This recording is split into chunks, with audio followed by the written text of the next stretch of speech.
노무사님, 채용 취소 당했는데요. 합격 통보 받은 후에 취소를 당한 건가요? 네, 다른 회사도 포기했는데 방법이 없나요?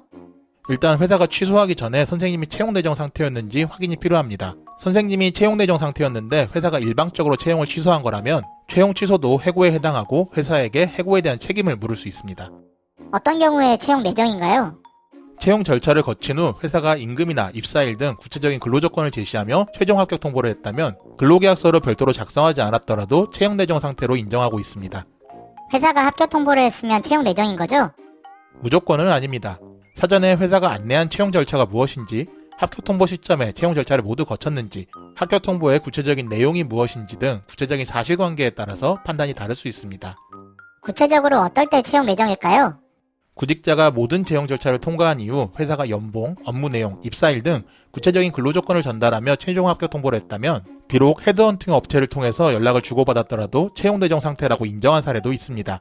또한 구직자가 모든 채용 절차를 통과한 이후에 회사가 업무 내용, 보수, 근무 장소, 근무 시간 등 구체적인 근로조건을 구직자에게 전달하며 최종 합격 통보를 했다면 비록 회사가 예비 합격자가 존재한다는 것을 알렸더라도 채용 내정 상태라고 인정했었습니다.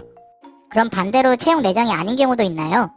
비록 전화로 여러 차례 채용 조건에 대해서 논의했더라도 당시 구직자가 채용 절차를 모두 거쳤다고 보기 어렵고 입사일과 임금 등 구체적인 근로조건에 대해서 회사와 구직자가 합의했다고 볼 만한 사정이 없다면 채용 내정이 아니라고 판단한 사례가 있습니다. 또한 비록 회사가 구직자에게 채용 관련 교육에 참석할 것을 통지한 적이 있더라도 회사가 구체적인 최종 합격 통보를 한 적이 없고 근로자도 교육에 참여하지 않았으며 채용 관련 서류를 제출한 적이 없다면 채용 내정이 아니라고 판단했었습니다. 채용 절차를 모두 통과했는지, 회사가 최종 합격 통보를 했었는지, 구체적인 근로조건도 안내했는지가 중요하군요.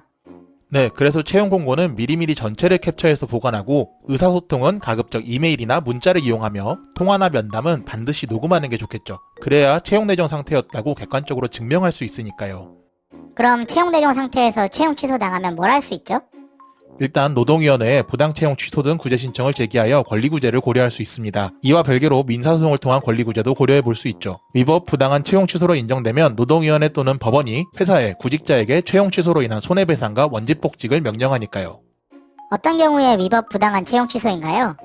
해고와 똑같이 판단합니다. 회사가 정당한 이유 없이 채용을 취소했거나 서면 통지 등 적법한 절차를 준수하지 않고 채용을 취소했다면 위법 부당한 채용 취소로 판단합니다. 물론 일반적인 해고 사건보다 정당한 이유가 넓게 인정될 수는 있지만 그래도 사회 통념상 합리적인 이유는 있어야 합니다.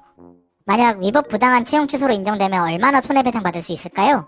기본적으로 판정일 또는 원직 복직 전날까지 정상적으로 근무했으면 받을 수 있는 임금 수준에서 결정됩니다. 물론 재취업 여부 등 구체적인 사실관계에 따라서 다소 조정이 있을 수는 있습니다. 진짜 안 그래도 취업이 힘든데 정말 화가 나요. 그럼 반드시 바로 신고해야 하나요? 노동위원회 신고는 채용 취소를 당한 날로부터 3개월 이내 접수해도 무방합니다. 일단 취업에 집중하면서 천천히 더 고민해보셔도 괜찮습니다. 채용 취소에 대한 책임을 묻는 것만큼 일상을 회복하는 것도 정말 중요한 일이니까요. 네, 취업 준비도 계속 하면서 자료 정리하는 대로 조만간 다시 방문할게요. 네, 더 좋은 곳에 안전 취업할 수 있기를 기원합니다.